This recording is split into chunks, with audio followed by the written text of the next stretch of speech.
하나님께서 우리에게 주신 말씀은 사도행전 4장 32절에서 37절까지 말씀입니다. 사도행전 4장 32절에서 37절까지 말씀입니다. 한 목소리로 같이 읽도록 하겠습니다. 믿는 무리가 한 마음과 한 뜻이 되어 모든 물건을 서로 통용하고 자기 재물을 조금이라도 자기 것이라 하는 이가 하나도 없더라. 사도들이 큰 권능으로 주 예수의 부활을 증언하니 우리가 큰 은혜를 받아 그 중에 가난한 사람이 없으니 이는 밥과 집 있는 자는 팔아 그 판 것의 값을 가져다가 사도들의 발 앞에 두매 그들이 각 사람의 필요를 따라 나누어 줌이라. 구브로에서 난 레위족 사람이 있으니 이름은 요셉이라. 사도들이 일컬어 바나바라 번역하면 위로의 아들이라 하니 그가 밭이 있음에 팔아 그 값을 가지고 사도들의 발 앞에 두니라. 아멘. 오늘 본문의 말씀은 이 4장의 이 마무리 부분입니다. 4장 처음 부분은 어떤 내용이었죠? 네, 예루살렘 초대교회의 최초의 핍박이 담긴 내용이었습니다. 오순절 성령 강림으로 탄생한 이 초대교회가 사도들이 전하고 가르친 복음의 능력과 성령의 역사로 엄청난 수적 또 영적인 부흥이 일어났죠. 그러나 이 호사다라마라는 이 말이 있듯이 이러한 교회의 대부흥에는 반드시 악한 사탄, 마귀의 공격과 유혹이 따르게 되어 있습니다. 그래서 사탄이 엄청난 부흥을 겪고 있는 초대교회를 이제 대대적으로 공격을 하게 되는 것이죠. 그러한 도구와 통로로 사용된 곳이 바로 대제사장들과 사두개인들이 주를 이루는 이 산헤드린 공의회였습니다. 사탄은 이 종교 지도자이자 이스라엘 최고의 사법기관인 이 산헤드린 공회를 이용하여 자신들이 거부하고 믿지 않는 예수 그리스도의 부활을 전한다는 명목으로, 즉 예수 그리스도의 복음을 전한다는 이유로 교회를 대표하는 사도들을 가두고 위협하며 대제적이고 적극적인 핍박을 이제 가하기 시작을 합니다. 이때 사도들과 교회는 어떻게 했습니까? 19절의 말씀을 보면 사도들이 이렇게 말을 하죠. 하나님 앞에서 너희의 말을 듣는 것이 하나님의 말씀을 듣는 것보다 옳은가 판단하라. 우리는 보고 들은 것을 말하지 아니할 수 없다. 이렇게 말을 합니다. 사도들의 목숨이 지금 왔다 갔다 하는 이 공회의 무시무시한 위협과 경고에 굴하지 않고 오히려 그들을 향해 담대히 큰 소리를 치고 있는 것을 우리는 볼 수가 있습니다. 어떻게 이런 일이 가능했을까요? 그것은 바로 그들이 이 세상에서 자신의 목숨보다도 훨씬 더 중요하고 가치 있는 것을 발견했기 때문이라고 했습니다. 바로 우리 주님, 생명의 주님, 온 천지 만물을 창조하시고 다스리시는 천지의 대주제이신 그 하나님을 발견했기 때문입니다. 초대교회 사도들과 교회는 이 주님이, 하나님이, 복음이 자신에게 있어서 생명보다 귀한, 가장 귀하고 복된 보물이었던 것이죠. 그래서 그들은 자신들의 목숨을 위협하는 이 산헤드린 공의회의 위협과 핍박에도 굴하지 않고 끝까지 복음을 전하며 담대히 나아갔던 것입니다.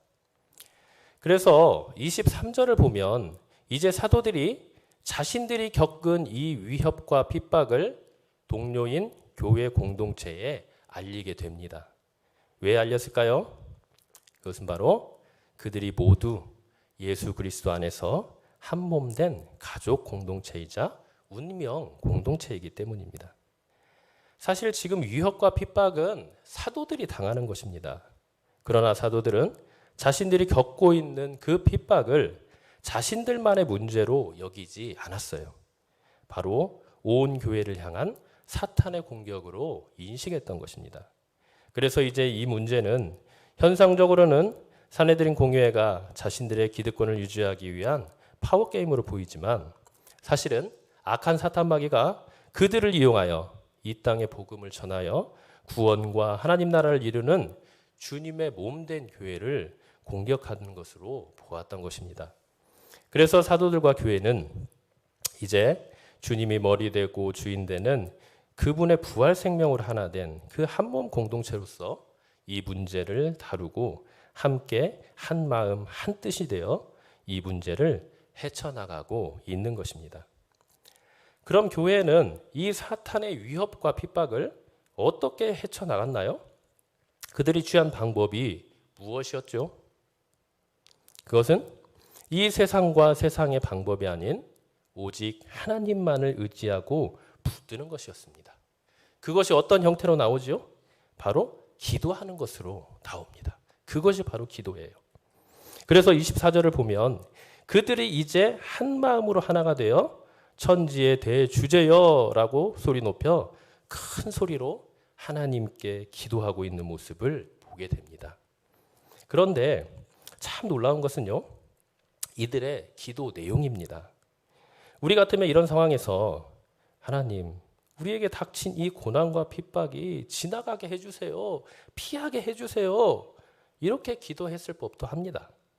그런데 이들의 기도에는 이런 내용이 전혀 없어요. 뭐가 있습니까? 뭐라고 합니까? 29절 30절을 보면 이들은 오직 담대히 하나님의 말씀, 즉 복음을 전하고 예수의 이름으로 병이 낫고 표적과 기사가 나타나게 해달라고 간구하고 있는 것을 볼 수가 있습니다.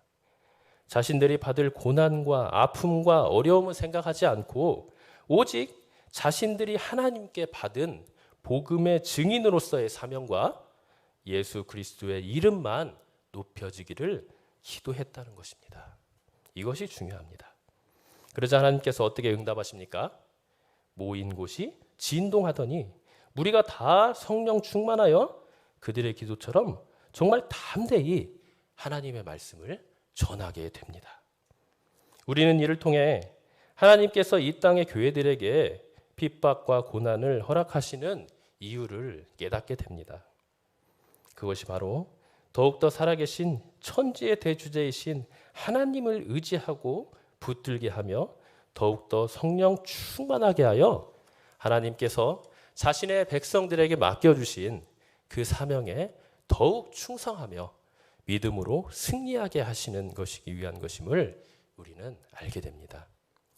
그리고 그 고난으로 인하여 나누고 분열되는 것이 아니라 더욱더 주님의 사랑과 말씀으로 하나 되어 이 땅의 교회들을 통하여 하나님께서 이루고자 하시는 구원과 하나님 나라를 이루고 더욱 풍성한 한 몸 공동체를 이루기 위하신 것입니다. 우리 교회도 이런 교회가 되어야 될 줄로 믿습니다. 물론 교회가 자체적으로 가지고 있는 문제와 어려움들을 위해 기도해야겠죠. 그렇지만 초대교회처럼 무엇보다도 하나님의 복음과 의와 그분의 나라를 위해 먼저 기도해야 할 것입니다. 그러기 위해 우선적으로 주님의 말씀과 사랑으로 한 마음 한 뜻이 되는 것이 정말 중요합니다. 이럴 때 우리 교회는 초대교회처럼 생명력 있고 역동적으로 주의 일을 담당하고 사탄의 위협과 핍박으로부터 승리할 수 있기 때문입니다. 여러분, 그렇다면 교회는 이렇게 우리와 세상의 필요에 초점을 맞추는 것이 아니라 하나님의 뜻과 그분의 마음에 초점을 맞출 때 진정한 부흥과 영적 승리가 보장될 것입니다. 그리고 하나님께서 기뻐하시고 원하시는 아름다운 교회로 성숙해져 갈 것입니다. 어떠한 고난과 핍박이 몰려와도 오직 주님만 붙들고 그분의 뜻과 계획 안에만 있다면 그 교회는 반드시 성령의 역사와 주님의 사랑, 주님의 생명으로 넘쳐나는 살아있는 생명 공동체가 되는 것입니다. 오늘 본문의 내용은 이런 교회의 모습을 아주 적나라하게 보여준다고 할 수 있습니다.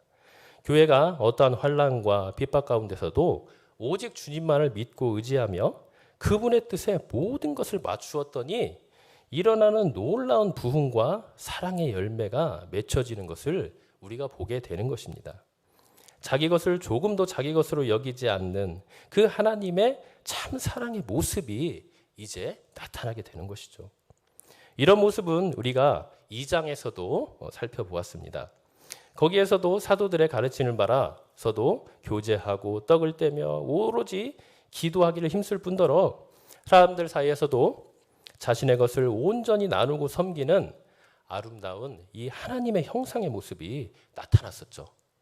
그런데 그런 아름다운 교회의 모습이 계속해서 지금 이어지고 있는 것이고요. 그래서 4장에서까지 지금 다시 또 재차 기록되고 있는 것입니다. 여기서 우리가 한 가지 주목할 점은요. 그런 교회의 아름다운 모습이 교회가 평안하고 부흥될 때 일어나는 것이 아니라는 것입니다. 우리가 보면 교회가 힘들고 어려운 일이 일어나면 많은 교회들이 그로 인해 심한 부작용과 또 분열을 겪는 경우를 종종 보게 됩니다. 그런데 지금 초대교회는 4장 처음에서 본 것처럼 이루 말할 수 없는 고난과 핍박을 겪은 다음에도 여전히 이 아름다운 모습들이 지속되고 있는 것을 볼 수가 있어요. 참 부럽죠. 그 이유가 궁금하기도 하고요. 어떻게 이런 일이 가능했을까?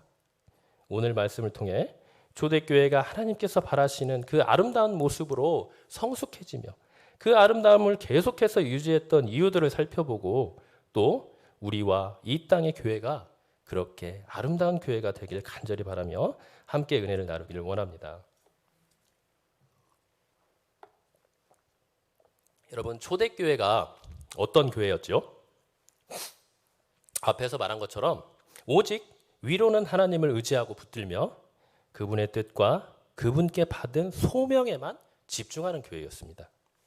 그리고 교회가 어렵고 핍박을 당할 때 오직 기도와 복음으로 인해 하나님께서 베푸시는 크신 은혜로 모든 어려움을 돌파하는 믿음의 교회였어요.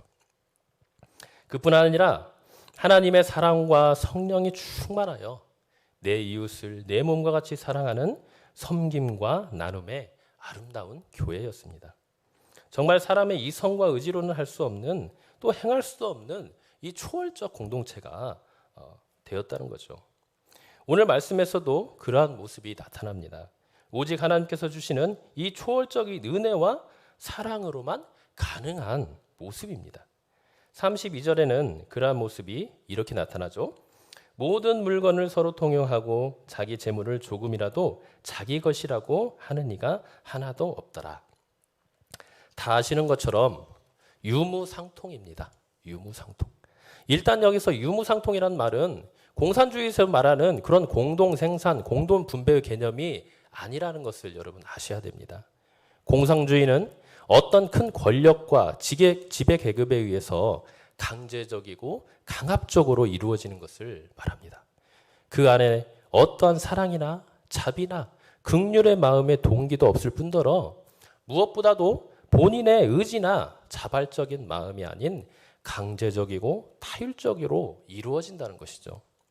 하지만 여기서 오늘 말씀에서 나타나는 이 유무상통은요, 누가 시킨 것이 아니라 복음을 통해 하나님의 풍성한 사랑을 깨달은 믿는 무리들인 이 하나님의 백성, 그 교회가 사랑과 긍휼의 그 하나님의 마음을 가지고 자발적으로 행한 것이라는 것입니다. 그 본질과 원리가 완전히 다르죠. 하나는 인간의 탐욕과 욕심에 의해서 타율적으로 이루어지는 것이고, 하나는 하나님이 복음과 그 은혜로 하나님에 의해 이루어진다는 것입니다. 여러분, 이러한 모습이 진정한 교회 공동체의 모습이고 사랑과 은혜가 풍성한 하나님이 주인 되시는 교회의 참 모습이라고 할 수가 있습니다. 그래서 이러한 아름다운 교회의 모습은 하나님께서 이루어 가시는데요. 이러한 모습 이루어 가시는데요. 먼저 순서가 있음을 보게 됩니다. 그 첫 번째 순서는 무엇이냐? 바로 교회가 하나님의 말씀과 사랑으로 한 마음, 한 뜻이 되는 것입니다. 오늘 32절을 보니 예루살렘 초대교회가 이렇게 유무상통의 아름다운 교회가 되기 이전에 하나님께서 교회에 행하신 큰 은혜의 역사가 일어나는 것을 보게 됩니다. 바로 믿는 무리가 한 마음과 한 뜻이 되게 하시는 것입니다. 한 뜻이라는 말은 다른 말로 하면 영혼이라는 말로도 바꿔 쓸 수 있어요. 여러분들 성경에 보면은 맨 아래에 거기 또는 영혼, 뭐 4번 이렇게 써가지고 그런 게 있죠. 그래서 영혼이란 말로 이렇게 바꿔 쓸 수가 있어요. 그러니까 하나님께서는 먼저 교회의 모든 성도들이 그 마음과 영혼이 하나 되게 하셨다는 것입니다. 그럼 왜 이 말이 유무상통의 아름다운 교회의 모습 앞에 나올까요? 그것은 바로 교회가 하나님의 뜻을 이루고 하나님의 사랑으로 서로 사랑하고 섬기고 교제하는 하늘나라의 모습을 이루는 이 아름다운 교회, 그리스도의 장성한 분량에까지 자라나는 전인격적으로 성숙한 교회가 되기 위해서는 먼저 그들이 주님의 진리와 사랑으로 하나 되는 일이 먼저 일어나야 하기 때문에 그런 것입니다. 그래서 하나님은 그들의 마음과 생각과 의지의 전 인격을 하나님의 말씀, 진리의 말씀, 그 복음의 말씀과 하나님의 측량할 수 없는 사랑으로 하나가 되게 하신 것입니다. 그런데 사실 여기에서 간단하게 나와 있지만요. 온 교회가 마음과 영혼과 뜻이 하나 되는 것이 여러분 쉽나요? 절대 그렇지 않습니다. 이 하나됨은요, 정말 너무나도 어렵고 힘든 일입니다. 왜냐하면 하나님은 우리를 예수 그리스도의 제자로 변화시키며 또 성숙시킬 때, 또 교회를 그렇게 이끄실 때 절대 우리의 인격을 무시한 채 공산주의자처럼 힘과 무력을 사용하여 강제적으로 이끄시지 않기 때문입니다. 여기에 우리의 마음을 보면 어떻습니까?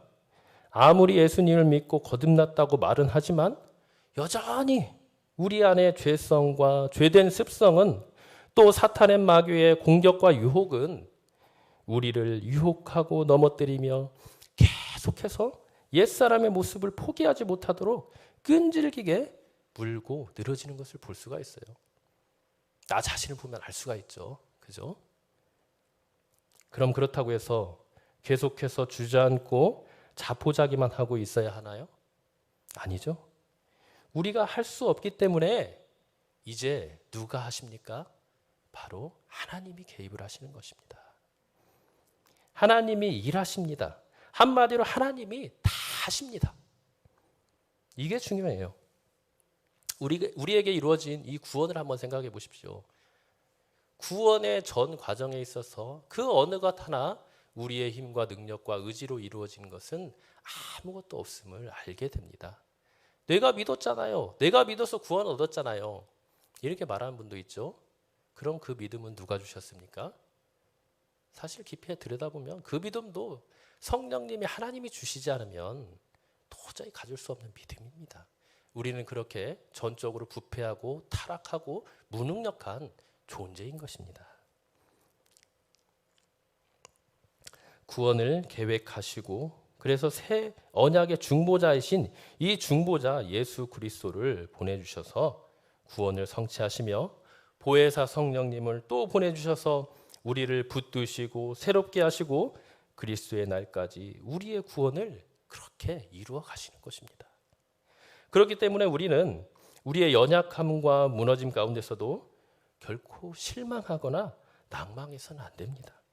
넘어지면 우리 주님 성령님을 의지하여 다시 일어나고 또 넘어지면 또 다시 그 신실하신 하나님만을 소망하며 그분의 언약을 기억하며 다시 성령 안에서 기도하며 일어나야 하는 것입니다. 그렇게 주님은 우리가 우리의 연약함을 인정하며 우리의 방패요 힘이 되신 주님만을 의지하며 겸손하게 나아갈 때 우리의 속사람을 예수 그리스도의 거룩한 영으로 채워주시고 성령께서 거하시는 성령이 전이 되어 그분께서 주시는 힘과 능력과 사랑으로 우리의 마음을 하나의 마음과 하나님의 영혼과 하나님의 뜻으로 이뤄나갈 수 있는 것입니다. 여러분 오늘 32절에서 보면 예루살렘 초대교회가 먼저 한 마음과 한 뜻이 되어 있음을 보게 됩니다. 어떻게 그렇게 되었을까요?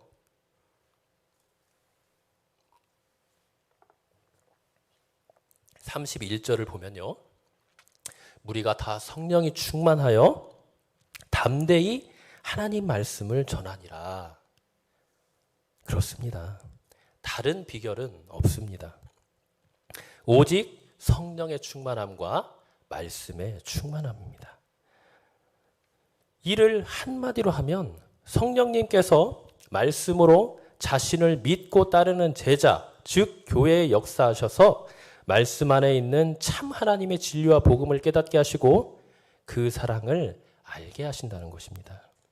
뿐만 아니라 이제 그 깨달은 그 말씀을 우리의 삶을 통하여 살게 하시는 것입니다. 어떤 사람은 지식은 충만해요. 그러나 삶이 따라주질 못합니다. 어떤 사람은 삶은 너무나도 나눔과 섬김의 삶을 살아요. 그러나 자세히 알고 보니 예수님에 대한, 하나님에 대한, 하늘나라에 대한 복음이 많이 부족한 것을 보게 돼요. 물론 그 둘 다 중요합니다. 그렇지만 정말 중요한 것은 이 복음에 대한 진리와 또 하나님에 대한 사랑이 서로 균형을 잘 이루어야 된다는 것입니다. 그래야 건강한 그리스도인, 건강한 교회, 또 하나님께서 원하시는 아름답고 복된 교회가 될 수 있습니다. 성령님께서는 크게 이 두 가지 일을 하십니다. 그래서 먼저 지혜와 계시의 영으로 역사하셔서 하나님의 참 진리와 그 안에 있는 하나님의 모든 구원의 경륜과 사랑을 깨닫게 하시고 깨달은 대로 그 진리대로 살게 하시는 것입니다. 오늘 초대교회 성도들 또한 이랬습니다.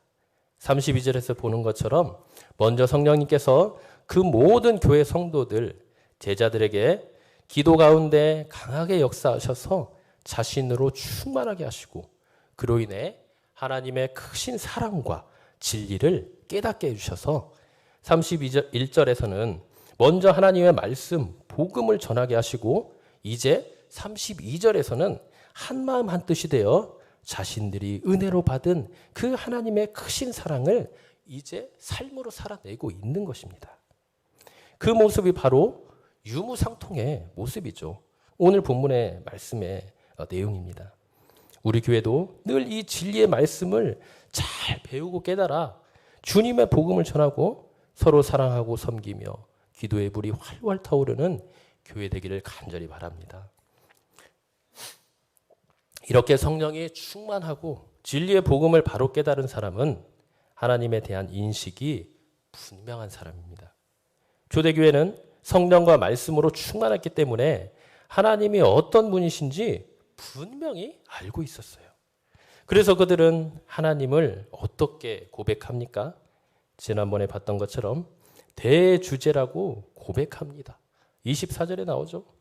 대주제여라고 큰 소리 높여 모두 대주제 대신 하나님을 부르며 그분을 의지하며 나아가고 있는 것을 볼 수가 있습니다. 대주제는 다 아시다시피 오직 하나님만이 온 땅과 하늘의 주인이시며 왕이시라는 말입니다. 그러니 자신들이 소유하고 있는 모든 것, 즉 자신의 재산, 건강, 생명, 지식, 그 모든 것이 다 하나님의 것이고 또 하나님으로부터 나왔다고 고백할 수 있는 것입니다. 그래서 32절에서 이들이 자기 재물을 조금이라도 자기 것이라 하는 이가 없다고 할 수 있는 것입니다. 그럼 누구의 것이라고 고백했을까요? 당연히 나의 주인 대신 하나님 당신의 것입니다 라고 고백을 했겠지요. 이것이 바로 영어로는 로드십, 하나님의 주인 되심에 대한 바른 지식이며 믿음의 고백입니다. 이러한 하나님에 대한 바른 로드십에 대한 이해는 또한 우리를 하나님께서 우리에게 맡기신 것을 착하고 충성되이 관리하고 주인의 뜻에 따라 지혜롭게 사용하는 청지기로서의 삶을 살아가게 합니다. 초대교회는 모두 하나님에 대한 이런 믿음과 고백, 청지기로서의 자신에 대한 바른 정체성이 있었기에 자신의 모든 재물을 팔아서까지 어렵고 힘든 자들을 위해 아무런 조건 없이 그들을 품고 섬길 수가 있었던 것입니다. 여러분, 교회의 주인이 누구입니까? 오직 한 분, 하나님이십니다. 우리 모두는 하나님의 이 주인 되심을 늘 우리 가슴 깊이 각인해야 되며, 또 주인 되신 우리 하나님의 뜻과 사랑을 따라 초대교회 같은 그런 아름다운 모습으로 성장해 가야 할 것입니다. 두 번째로, 이 초대교회가 이렇게 아름다운 교회가 될 수 있었던 것은요, 예수 그리스도의 복음과 그로 인한 큰 은혜가 있었기 때문입니다. 33절을 보면 이제 사도들이 큰 권능으로 주 예수의 부활을 증언하자 이제 무리가 큰 은혜를 받았다고 나옵니다. 여기서 눈에 띄는 단어는 큰 권능, 큰 은혜입니다. 사도들이 큰 권능을 행하니 큰 은혜를 받은 것입니다. 그리고 그 큰 은혜를 받자 어떤 일이 일어났습니까? 34, 35절의 말씀처럼 모든 사람이 밭과 집을 팔아 사도들의 발 앞에 두고 사도들이 그것으로 각 사람의 필요를 따라 나누어지는 일이 일어났습니다. 그러자 가난한 사람이 한 사람도 없게 되었습니다. 결국 사도들이 큰 권능으로 행한 이 예수님의 부활의 복음을 통해 큰 은혜가 임했고, 그 은혜가 그들을 그렇게 아름다운 교회의 모습으로 살아가게 했던 것입니다. 여기서 사도들이 행한 큰 권능은 그럼 무엇일까요? 한마디로 성령의 충만함입니다. 이 충만함은 성령님께서 사도들을 통해 일으키신 기적과 이적일 수도 있지만, 여기서는 그것보다는 예수 그리스도의 그 십자가의 도를 깨달아 알게 된 복음의 능력, 그 지혜라고 할 수 있습니다. 그래서 지금 33절에서 사도들이 그 큰 성령의 능력으로 기적과 이적을 행한 게 아니죠. 뭘 했습니까? 주 예수의 부활을 지금 증거하고 있는 것입니다. 그러자 어떤 일이 일어납니까? 그들이 큰 은혜를 받았다, 이렇게 나옵니다. 큰 은혜를. 여러분, 은혜는 우리가 어떻게 받습니까? 신비한 영적 체험을 통해 받습니까? 찬양을 통해 받습니까?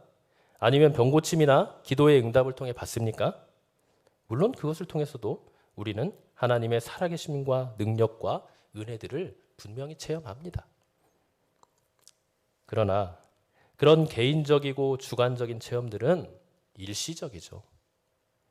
그리고 하나님이 어떠한 분이신지, 그분의 풍성한 성품과 인격과 사역에 대해 제대로 알 수가 없습니다. 그렇기 때문에 우리가 하나님이 어떠한 분이신지, 그분이 우리에게 어떠한 큰 은혜를 베푸셨는지, 우리가 하나님 앞에서 얼마나 큰 죄인이며 얼마나 큰 용서와 구원의 은혜를 입었는지, 그런 객관적이고 진리의 말씀인 예수 그리스도의 복음을 통해서만 우리는 그거를 깨달아 알 수 있는 것입니다. 물론 이때 당시에는 복음이 그렇게 편만하지 못했어요. 그렇기 때문에 예수님을, 하나님을, 또 하나님의 말씀에 대해서 제대로 알 수 있는 길이 그렇게 많지가 않았죠. 물론 복음이 계속해서 병행이 됐습니다. 그렇기 때문에 하나님께서는 이 사도들을 통하여서 많은 기적과 이적을 행하시죠. 사도행전을 보면 그런 모습들이 굉장히 많이 나옵니다. 그러나 하나님께서 왜 이런 기적과 이적을 행하셨겠습니까? 그때 당시에는 복음이 편만하지 않았어요. 이제 막 교회가 탄생했어요. 그렇기 때문에 사도들이 정말 죽을 힘을 다해서 매일 가르치고 권면하고 그래도요, 일손이 부족하고 그만큼 복음이 퍼져가지 못했던 것입니다. 그런 가운데 하나님께서는 기적과 이적을 행하십니다. 그럼으로써 하나님의 존재와 그분이 어떠한 분이신지, 그분이 실제 하시는구나, 하나님이 정말 살아 계시구나, 그분만이 우리 하나님이구나를 깨닫게 되었을 뿐만 아니라 그것과 함께 이제 복음이 직접적으로 들어가서 우리가 만난 그 하나님이 정말 이런 하나님이구나, 단순히 능력과 기적과 이적만을 행하시는 분이 아니라 우리에게 생명을 주시고 구원을 주시고 우리의 삶의 주인이 되시는 참된 주인이시구나, 참 하나님이시구나 하는 것을 비로소 깨닫게 되는 것입니다. 그래서 사도행전을 보면 사도들이 주로 하는 일은 그거예요. 말씀 선포 그리고 기도입니다. 사도들은 처음부터 그 일을 행했어요.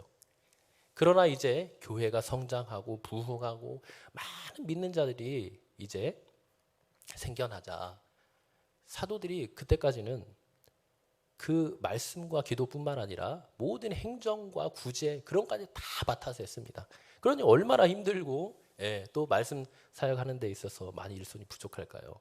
그래서 이제 결국에 사도행전 6장에 가면 거기서 이제 7 집사를 뽑지 않습니까?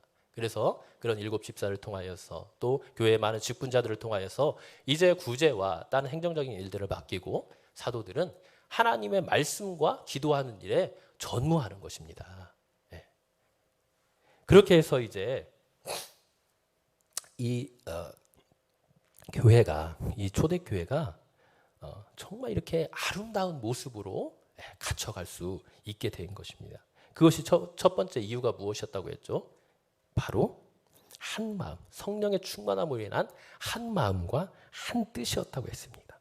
두 번째는 무엇이었습니까? 바로 이 성령의 또 능력으로 인한 이 하나님, 주 예수의 부활, 이것이 무엇입니까? 복음의 핵심 아닙니까? 그죠? 십자가와 부활, 재림, 심판, 이 모든 것이 복음의 이 핵심이 되는 내용입니다. 그런데 이 초대교회 때는요, 십자가와 물론 뭐 재림 그런 것도 다 얘기를 했지만요, 이 사도들이 특별히 이 부활에 대해서 굉장히 많은 강조를 했어요. 왜 그랬을까요? 왜 이 부활을 그토록 강조를 했을까요?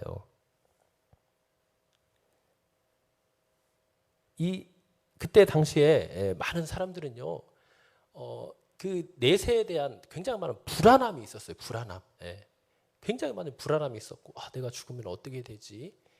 막 그런 여러 가지 또 생각들과 불안함과 또 많은 이단들과 그런 것들이 있어서 이런 내세에 대한 그런 궁금증뿐만 아니라 그런 불안함들이 너무 많이 있었습니다. 그렇기 때문에 이 사도들은 특별히 십자가와 예수님의 재림에 대해서도 얘기를 했지만 이 부활에 대해서 분명하게 얘기를 해줄 필요가 있었어요.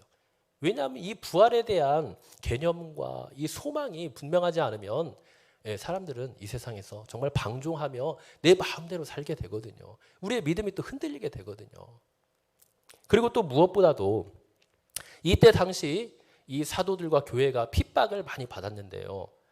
누구로부터 핍박을 받았죠? 바로 산헤드린 공회로부터 핍박을 많이 받았습니다.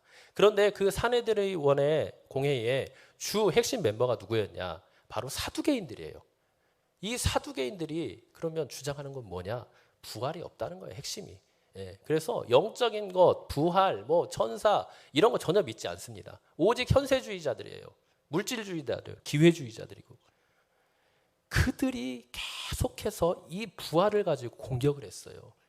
부활을 전하지 말라. 예수에 대해서 전하지 말라. 그리고 부활을 전하면 어떻게 되는 것입니까? 자기들의 신학적인 견해와 완전히 반대되는 거예요. 그렇기 때문에 이 부활에 대해서 굉장히 핍박을 많이 했습니다. 그렇기 때문에 사도들은 이 주 예수 부활에 대해서 분명하게 말해줄 필요가 있었어요. 자, 이렇게 부활에 대해서 분명하게 말을 해주면 사람들은 어떠한 생각과 믿음이 생길까요? 자기 자신의 이 땅에서의 삶뿐만 아니라 내가 이 땅에서 이렇게 고난을 받고 핍박을 받아도 앞으로 우리에게 예수 그리스도에 대한 믿음만 있으면 그 부활을 믿는다면 확실한 나의 부활과 그 부활이 예수 그리스도의 부활이 나의 부활이 되고 앞으로 내가 갈 그 하늘나라를 소망하게 되지 않겠습니까? 그렇게 해서 이러한 예수 그리스도에 대한 부활을 증언을 하자 어떻게 됐습니까? 33절에 큰 뭘 얻게 됐다고요? 은혜를 받게 되었다. 은혜를 받게 되었다. 그러니까 우리가 은혜를 받는 건요, 사실 이 복음이 가장 핵심이 되어야 됩니다. 우리가 이 은혜를 통해서 받는 은혜가 진짜 은혜고요. 이 복음을 통해서 예수 그리스도에 대해서 우리가 알게 된 그 지식으로 인하여서 얻게 되는 그 은혜가 참 은혜라고 할 수가 있어요. 그렇지 않는 은혜들은 말이 은혜이지 사실은 우리의 감정일 수가 있습니다. 예. 우리가 때로는 뭐 기쁘죠. 예. 때로는 아주 정말 하늘을 다 얻은 것 같아요. 그러나 실상 지나고 보면요, 이 예수 그리스도의 복음이 아니면요, 다 그 모든 것들은 허무합니다. 굉장히 공허해요. 예. 여러분들은 많이 느껴보셨을 거예요. 세상에서 주는 복음이 얼마나 많습니까? 그죠? 예. 복음이라는 말은 원래 보편적인 단어였어요. 예. 모든 사람에게 주는 기쁨의 소식, 그게 복음이에요. 그래서 세상에서도 우리에게 기쁨의 소식들을 굉장히 많이 전해줍니다. 야, 너 성공하면 돼. 야, 너 돈 많이 벌면 돼. 야, 너 결혼 잘하면 돼. 뭐 온갖 가진 복음을 다 전해줘요. 그런데 여러분들 그런 거 얻고 나면 어떻습니까? 허무하잖아요. 허무해요. 얻고 나면요, 다시 또 뭔가를 또 갖고 싶어 합니다. 삶에 그런 소망이 일어나지 않는 거예요. 그러나 예수 그리스도를 통한 이 참된 복음을 통해 얻게 되는 은혜는 우리에게 무엇을 줍니까? 참 기쁨과 평안을 주고 참 소망을 주고 그것이 바로 큰 은혜로 나타나는 것입니다. 그래서 이 초대교회 사도들은 이 성령의 충만함으로 한 마음 한 뜻 되는 것이 가장 우선이 되었었고요. 그리고 그를 통하여서 또한 예수 그리스도의 이 복음을 통하여서 참된 소망을 주고 은혜를 받게 함으로써 이 은혜 받은 자들이 그럼 뭘 하겠어요? 두 가지로 나옵니다. 첫 번째로는 뭐가 나올까요? 35절을 보면 그렇게 나오죠. 34절 35절. 가난한 자들이 없으니 이는 밭과 집 있는 자는 팔아 그 판 것을 값을 가져다가 사도들의 발 앞에 두고 그들의 각 사람이 필요를 따라 나누어 줌이라. 먼저 하나님의 사랑, 이 복음으로 인해서 하나님의 사랑을 깊이 깨달은 자는요, 그 하나님의 사랑을 이제 실천하며 살아갑니다. 자기의 삶을 통하여서 그냥 그것만 머리로 지식적으로 갖고 있는 게 아니에요. 내 마음속으로 간직하고 있는 게 아니에요. 실제적으로 행동을 합니다. 액션을 취하는 거예요. 이 모습을 우리 주님께서 먼저 보여주셨죠. 여러분들이 다 잘 아시는 요한복음 3장 16절 한번 해볼까요? 하나님이 세상을 이처럼 사랑하사 어떻게 하셨습니까? 독생자를 주셨다. 하나님 우리를 사랑하세요. 사랑만 하십니까? 어떻게 하셨죠? 액션을 취하셨잖아요. 독생자를 주셨잖아요. 이분이 우리 하나님이십니다. 그런데 복음을 통해서 이 하나님에 대해서 그리고 이 하나님의 사랑에 대해서 분명하게 깨달은 자들은요, 그 하나님의 형상을 다시 회복하고 그분과 같이 살게 되는 거예요. 왜요? 하나님께 속한 자들이 되었으니까. 또 그분의 큰 사랑을 깨달았으니까. 이것이 바로 복음의 능력입니다. 우리가 사람을 바꾸려고 많이 노력합니다. 교육도 하고 매도 들고. 그런데요, 그걸로는 한계가 있어요. 한계가 있어요. 그런데요, 그렇게 변할 것 같지 않고 그렇게 이 세상의 것을 끊어보려고 노력하는 사람도요, 그렇게 안 되던 사람도요, 결국 말씀과 기도를 통해서 성경 공부를 통해서 은혜를 받고 나니 복음을 깨닫고 나니 변화된 거 여러분 많이 보셨죠? 뭘 느끼십니까? 다른 것은 안 돼요, 여러분. 오직 복음입니다. 하나님의 말씀입니다. 그 말씀 가운데 역사하시는 이 성령의 충만함과 능력과 은혜만이 우리를 변화시킬 수 있는 거예요. 지금 사도행전에서 이 초대교회에서 나타나는 이런 유무상통, 여러분 세상에서 볼 수 있습니까? 볼 수 없어요. 설령 있다고 해도요, 그 사람의 마음을 깊이 들여다보면요, 그 안에는 다 조그마한 탐심과 탐욕과 뭔가 동기가 있는 걸 볼 수 있습니다. 예. 순수한 이런 하나님의 사랑과 그 은혜에 의한 동기에서 나온 건 없어요. 그러나 오늘 여기서 나온 이 아름다운 유무상통의 모습은요, 결국 어디에서 나왔다고 할 수 있냐? 바로 32절에서 하나님 성령 하나님께서 주신 그 한 마음 한 뜻, 그리고 33절에서 나오는 그 사도들이 큰 권능으로 전했던 예수 그리스도의 그 부활의 복음을 통해서만 나올 수 있다는 것을 우리는 깨닫게 됩니다. 이렇게 되다 사람들이 어떻게 됩니까? 그 하나님의 사랑을 받자 그 사랑을 주체할 수 없는 거예요. 예레미야 선지자가 그랬고 호세아 선지자가 그랬던 것처럼 내 마음이 불붙는 것 같아서 그랬잖아요. 예레미야 선지자가. 예. 그래서 그 복음을 전하지 않을 수 없는 것입니다. 그 사랑을 나누지 않을 수 없는 것입니다. 그렇게 나눈 것이 뭐예요? 바로 유무상통입니다. 그래서 사람들이 어떻게 합니까? 자기들이 가지고 있는 그 모든 것들을 다 팔아서 누구 발 앞에 놓습니까? 사도들의 발 앞에 놓습니다. 참 여기서도 우리는 겸손한 모습을 볼 수가 있어요. 자기들의 이름과 자기들 개인적으로 도와줄 수 있어요. 충분히 그렇게 할 수 있습니다. 그리고 그거를 뭐라고 할 수는 없어요. 그러나 이들이 하는 행동을 보면 지금 누구 발 앞에 놓고 있습니까? 사도들의 발 앞에 놓고 있다고 합니다.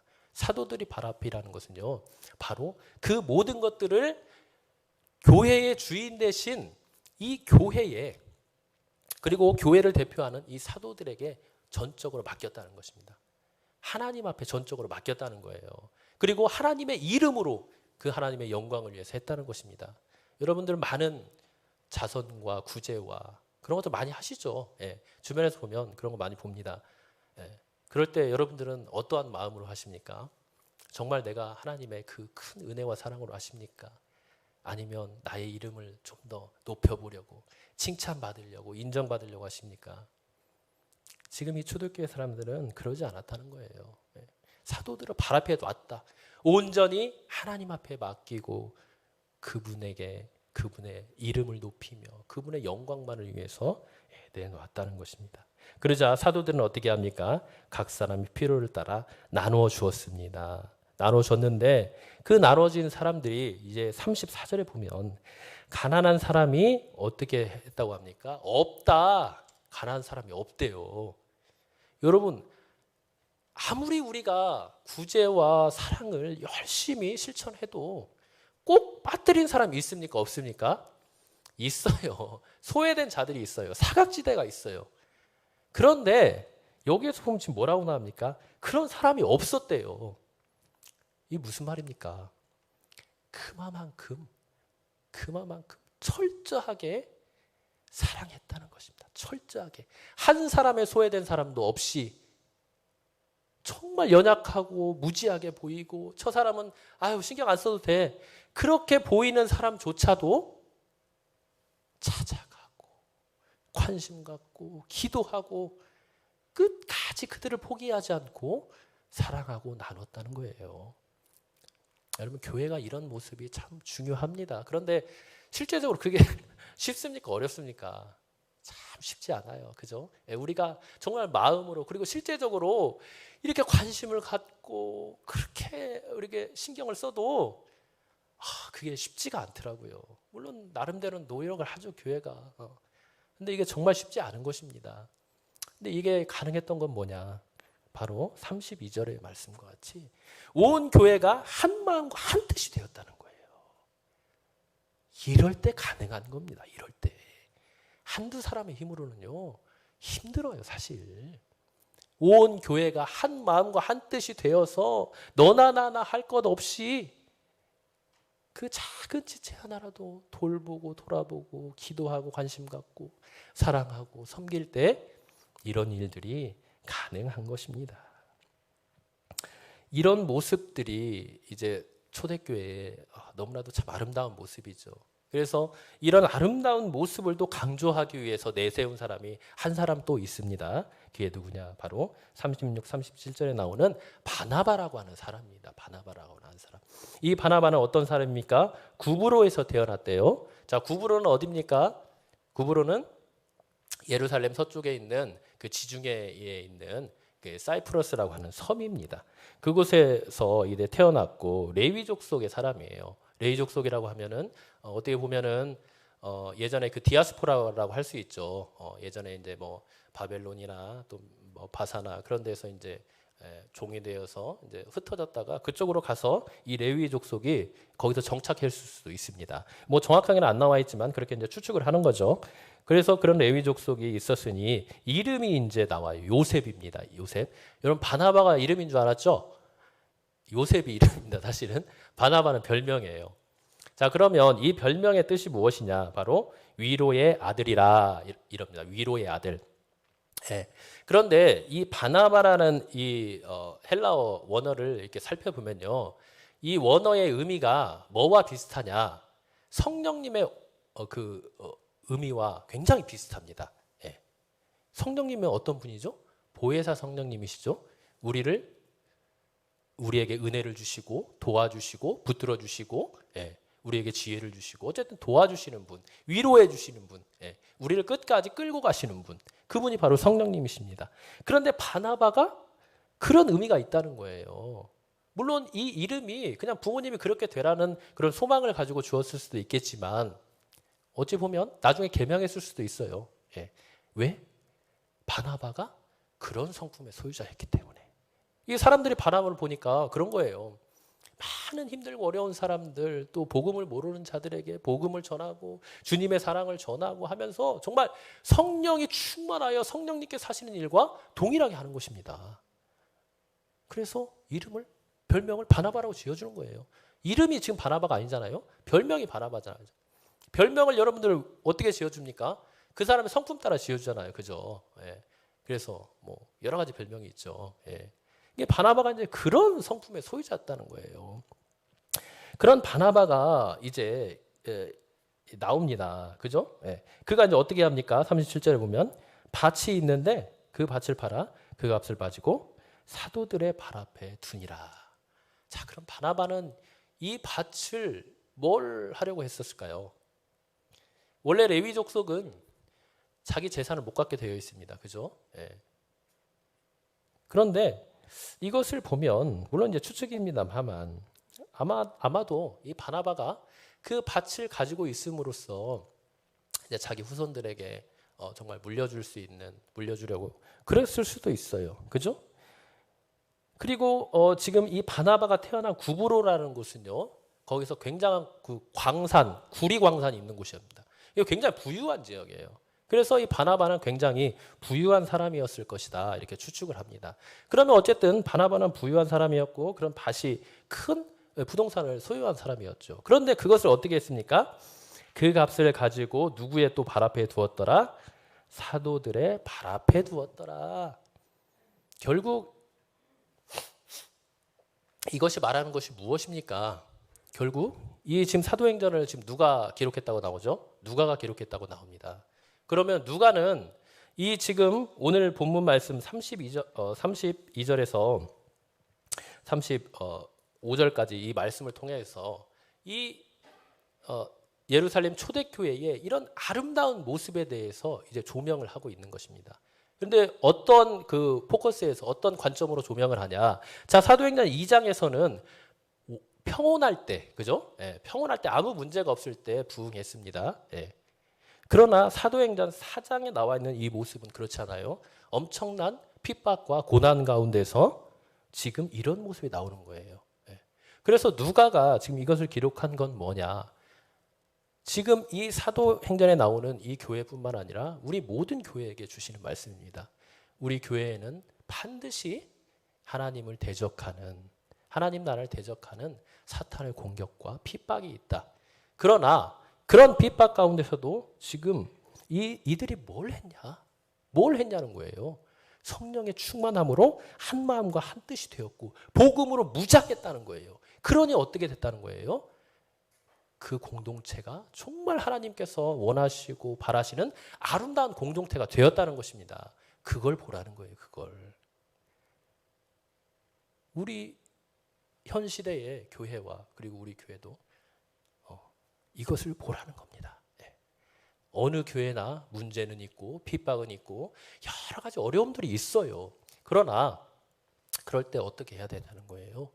먼저는 성령의 충만함, 그 성령의 충만함 가운데 진리의 말씀 가운데 복음 가운데로 깊이 들어가서 우리 하나님을 제대로 알고 제대로 만나고 그분과 교제하며 아름다운 교회를 이뤄가야 되는 것입니다. 한 마음과 한 뜻이 되어야 된다는 거예요. 그러면서 어떻게 됩니까?